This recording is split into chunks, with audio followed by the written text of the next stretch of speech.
Iresaka aloha quanti hoe déclaration de patrimoine satria moa io zany hitako an-gazety zany de hoe mbola manao antsoavy ihany ary manao mampatsiahy zay mampatsiahy ny FFKM azafady mampatsiahy ny HCC na ny haute cour constitutionnelle fitsarana mba lalam-panorenana fa mba tokony anao an'le déclaration de patrimoine daholo fa na ny prime ministre aza atao mbola tsy nanao ka te mba manao antso zany mba ataovy ry tompona ndraiky mpanjakana isan-tsakajiny izay déclaration de patrimoine izay tsy sanatria manao tsinitsinina na manao zinona na manabarabara le hoe effort satria lalàna malagasy mitaky an'le hoe déclaration de patrimoine ho an'le mpitatana ambony fa tsara aloha raha iverenatsika hoe inona moa ny dikan'le déclaration de patrimoine. Ny déclaration de patrimoine raha ny fandikana tsotra fotsiny zay rehefanao amin'ny manuel juridique isan-karazany de tsotra be ny déclaration de patrimoine zany dia ilay atao hoe fampilazanao ny fanananao rehetra eo am-pelatananao natokana izy io ho an'ny olom-bofidy sy ny mpitondra fanjakana dans un souci de transparence ao anatin'ny filana hoe mila mangarahara. La déclaration de patrimoine permet de savoir si les dirigeants et les élus n'ont pas bénéficié d'enrichissement anormal dû à leur fonction. Zany hoe ahafantarana io déclaration de patrimoine io raha ohatra ka sao de sanatria lasa nanakarena tampoka enrichissement anormal nanakarena tampoka tamin'ny fomba tsy normal tsy tokony ho izy moa ny andraikitra nankinina taminy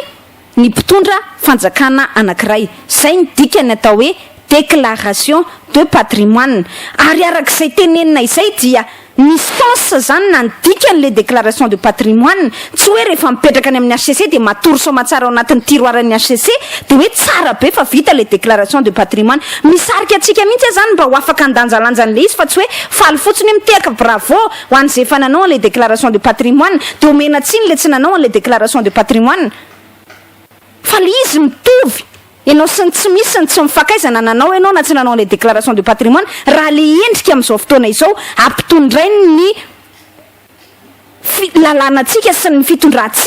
fitondram-panjakana misy eto amintsika an'izay déclaration de patrimoine izay. Ny déclaration de patrimoine any ivelany de alefanao eo anatrehan'le antsoina hoe commission pour la transparence financière de la vie politique vao miera mitadiny mangarahara arabola eo amin'izay fiainana ara-politika izay.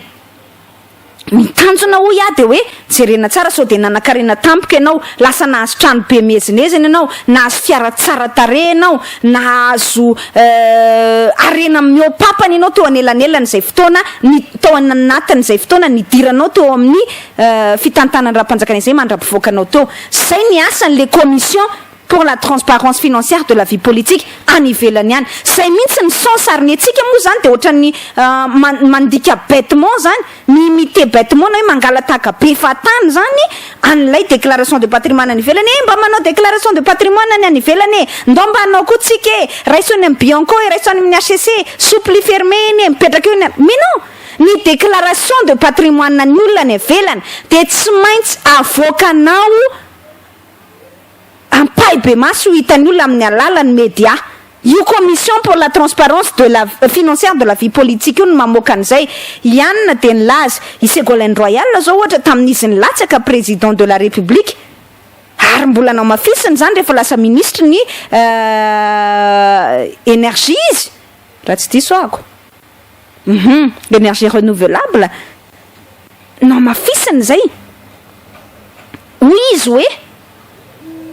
zao ny arenako sa de manana appartement ohatran'izao vidiny valeur réelle amin'ny taona izay nanaovanao an'le déclaration de patrimoine iny. Ohatra zany amin'ity 2015 ty anao nanao déclaration de patrimoine de valeur réelle miainga tamin'ny taona 524 zany fa tsy hoe valeur any tamin'ny taona 707 vitananao an'le trano ny ambaranao anatiny ka hoe za de manana trano anankiray io tranoko io de fa vita tamin'ny 707 tam'izany 20 nanaovako an'le trano. Fa amin'izao fotoana izao rehefa estimé no trano io mety efa lasa 2,000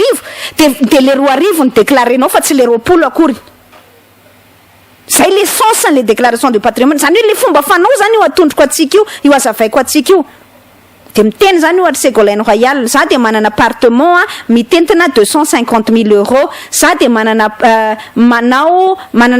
ataotsika hoe action boursière zany amina société ohatran'izao côté en bourse amina orinasa anankiray izay tombanam-bidy eo anatrehan'ny bourse